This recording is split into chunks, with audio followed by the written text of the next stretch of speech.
Goeienaand geliefdes en welkom hier by die derde aand van Week van Gebed, waar ons net weer wandel deur die tema van die week is Rise and Build, en ons staan dan vanaand stil by die tema Identifying the Silent Hurt. En ons teksgedeelte is Nehemia 4 vanaf vers 16 tot 23. Nehemia hoofstuk 4 vanaf vers 16 tot 23. Geliefdes, as ons die gedeelte het, kan ons dan net saam bid. Almagtige God en Hemelse Vader, Here, dankie vir hierdie dag. Dankie, Here, dat ons weer eens in mekaar kan kom as 'n gemeente, waar ons net weer deur U woord wandel. Here, gee vir ons geopende harte, geopende ore, Here, om hierdie woord te ontvang, Here, sodat ons dit nie net vir onsself sal hou nie, maar ook dat ons dit daar buite sal uitleef. Dit vra ek alles in U naam en U naam alleen. Amen. Nehemia hoofstuk 4 vanaf vers 16 tot 23. Van daardie dag af was een helfte van die manne aan die werk en het die ander helfte die spiese, skilde, pyle en boë en harnasse gereed gehou. Die gesagsvoerders het plek ingeneem agter elke familiegroep Judeërs wat aan die muur gebou het. Die wat boumateriaal moes aandra, het met een hand die werk gedoen en met die ander hand die wapen vasgehou. Die bouers het elkeen sy swaard op die heup vasgehou.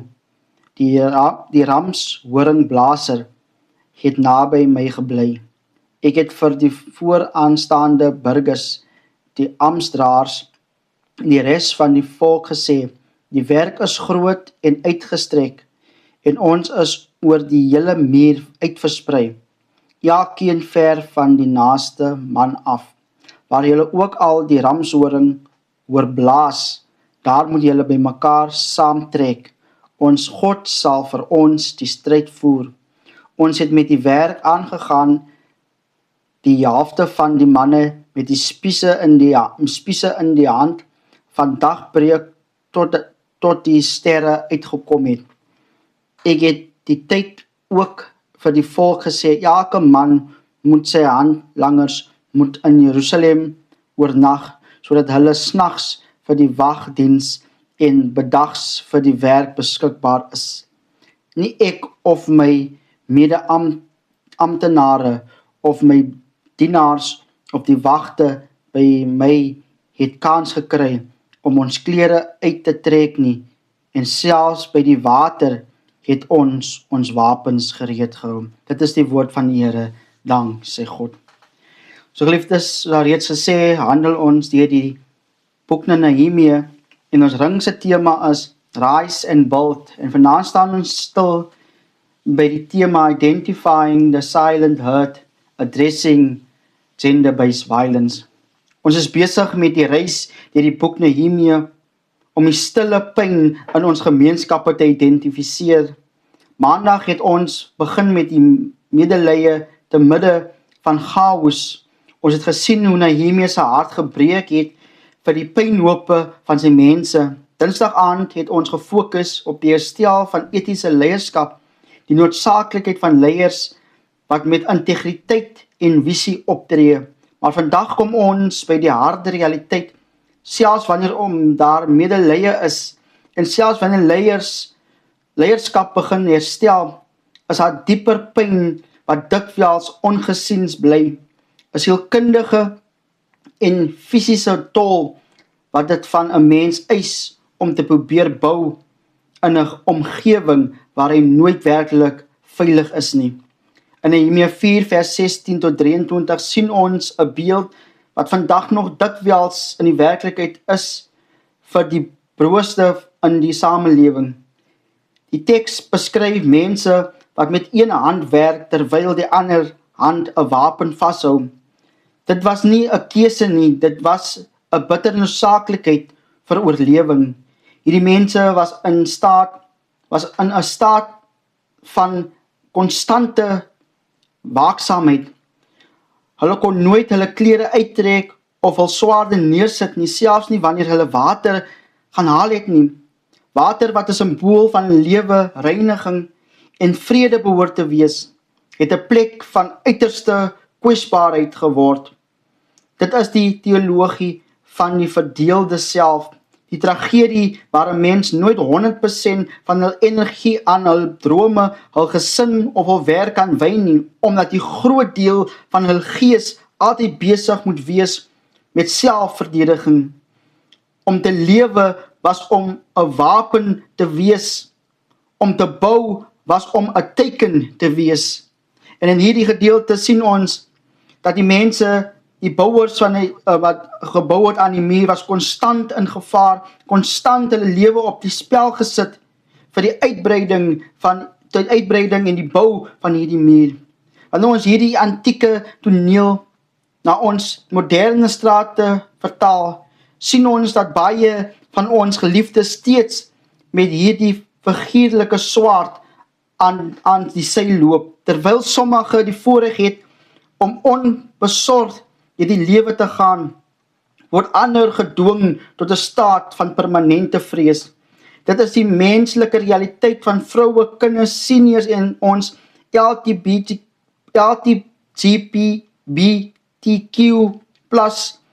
persone wat nooit 'n luukse van veiligheid ken nie. Vir te veel vroue en kinders is die huis nie 'n veilige hawe nie. In 'n samelewing waar geslagsgebaseerde geweld 'n krisis is, word 'n swaard van waaksaamheid selfs by die etenstafel gedra. Hulle moet voortdurend die omgewing skandeer. Is die toon van die stem besig om te verander? Is die voetstappe in die gang swaar? Hierdie konstante behoefte om jou te kyk is 'n uitputtende las. Ons moet sensitief en eerlik wees. Hierdie gevaar dra dikwels 'n bekende gesig. Hoewel daar baie mans is wat as beskermers en medebouers staan, is die realiteit dat die bron van vrees dikwels manlik is. Omdat 'n vrou nie vooraf kan weet wie die vriend en wie 'n vyand is nie, word sy gedwing om elke skaduwee en elke vreemdeling met dieselfde waaksaamheid te benader. Dit geld ook vir ons seniors en dikwels kwesbaar is vir die uitbuiting en die LGBTQ+ gemeenskap wat deur hul eie buurte moet stap terwyl hulle voortdurend hul rug moet dek teen haat en geweld. Ons moet vra, is dit hoe God wil hê sy geliefdes moet leef? Het die skepper van menslike hart ontwerp om in 'n ewige staat van angs te keer? Die antwoord is duidelik nee. God is 'n God van vrede, van heelheid, en dit breek die hart van die Vader om te sien hoe sy kinders selfs wanneer hulle water gaan haal, wanneer hulle op die mees kwesbaar is, 'n wapen van selfverdediging moet vashou. God begeer 'n wêreld waar niemand meer oor hul skouers hoef te kyk nie. Jy kan nie 'n meesterstuk met net een hand skep nie, wanneer die helfte van jou hart toegewy is aan oorlewing om seker te maak jy word nie seer gemaak, verneder of aangeval nie. Dan het jy net die helfte van jou menswaardigheid oor om te droom en lief te hê. Dit is die anatomie van uitputting. Ons prys dikwels mense wil sterk wees, maar ons besef nie dat hierdie sterk wees eintlik 'n rou wond is vir baie nie. Niemand behoort sterk te wees net om veilig by 'n winkel of skool uit te kom nie. Hierdie konstante gevaar veroorsaak dat die liggaam se senuweestelsel nooit tot rus kom nie. Selfs in kamers wat veilig behoort te wees, bly die swaard aan die sy. Die oorlewende skrik vir 'n harde geluid, 'n krap van weg vir 'n kwaai kyk. Hulle is moeg omdat die instink om jou te kyk en deel van hul wese geword het wat hulle nie kan afskakel nie. Nehemia het besef dat isolasie die grootste wapen van die aanvaller is. Daarom het hy die trompetroep ingestel, waar julle ook die ramshoring hoor, moet julle almal by mekaar kom. Dit is die roeping van die kerk. Ons moet ook die waarheid in oog kyk oor hoe leierskap dikwels werk. Maandag en Dinsdag het ons geluister op leierskap met medelee, maar die geskiedenis leer ons dat leiers dikwels eers reageer wanneer hulle geen ander keuse het nie. Ons onthou hoe vroue moes opstaan en masseer, hoe hulle die ekonomie tot stilstand moes bring om leiers te dwing om te luister. Dit is die stille pyn dat dit tot so uiterste aksie moet gaan voordat leiers herken dat 'n vrou se lewe en 'n kind se veiligheid meer saak maak as die muntstukke van hul koffers. Medelee word dikwels eers geherstel wanneer die bouers weier om verder te werk onder die dreiging van die swaard. Maar vanaand is daar hoop, geliefdes. In vers 20 gee Nehemia vir ons die sleutel tot die goddelike beskerming, waar julle ook al die ramshoring hoor blaas. Daar moet julle by ons saamtrek. Ons God sal vir ons die stryd voer. Hierdie ramshoring geluid is die bewys dat ons nie alleen is nie. Ons weet dat God dikwels onsigbaar is. Ons hoor nie altyd sy stem bo die geraas van die wêreld en geweld nie, maar God word sigbaar in die oomblik wanneer gelowiges op die trompetroep reageer. Wanneer die ramshoring blaas, wanneer die roep om hulp opkom en die geloofsgemeenskap kom by mekaar, gebeur daar iets bonatuur. In daardie oomblik kan die slagoffer en of iemand wat oorleef uiteindelik hul wapen neersit. Waarom? Omdat hulle besef dat hulle nie meer alleen staan nie. Hulle kyk links en regs en sien medegelowiges wat die wagpos oorgeneem het. In hierdie heilige teenwoordigheid van mekaar ervaar ons dat God aan die werk is. Ons God is in die stryd. Hy is die een wat beskerm en hy doen dikwels deur die arms en harte van sy mense. Vir die vroue wat moeg is vir die swaard, vir die kind wat moeg is vir die vrees, vir die senior wat eensaam die muur bewaak, vir die gay persoon wat veroordeel word en sy lewe bedreig word. Die kerk moet die plek wees waar hulle uiteindelik veilig voel. Dit moet die plek wees waar hulle hul wapens kan neerlê en God se teenwoordigheid kan ervaar, sonder om oor hul skouers te kyk. Wanneer ons saamtrek, word God se belofte waar. Hy voer vir ons die stryd. Ons hoef nie meer alleen vegters te wees nie. Ons word deel van die weermag van vrede.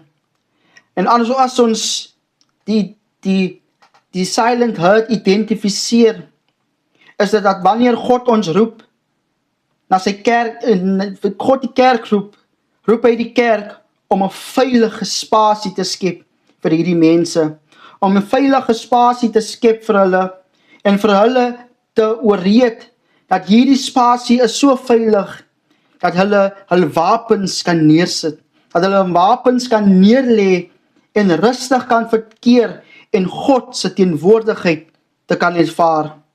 Maar geliefdes, baie kere weet ons dat in die kerk self, dat hierdie spasie sommige kere so gewelddadig raak, dat hierdie spasie sommige kere so toksies raak, dat baie mense nie meer die kerk sien as 'n veilige hawe nie.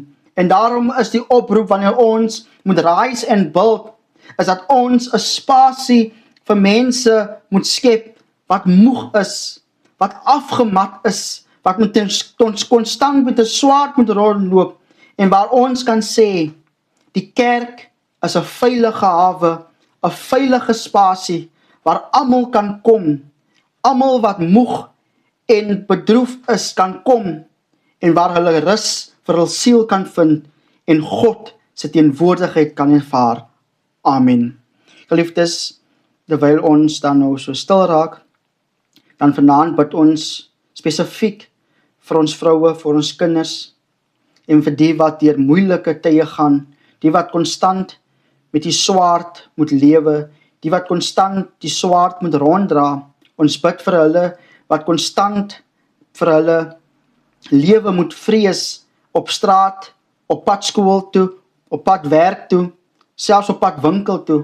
En ons bid net dat die Here sal intree, maar dat die Here ook die kerk 'n spasie sal maak waar mense kan kom en God se teenwoordigheid kan ervaar, waar mense kan kom en veilig voel, waar mense kan kom en weet dat daar kan hulle wapens neersit, want daar is daar rus en vrede. So geliefdes, ons kan oorgaan in gebed vir hierdie mense dan vanaand.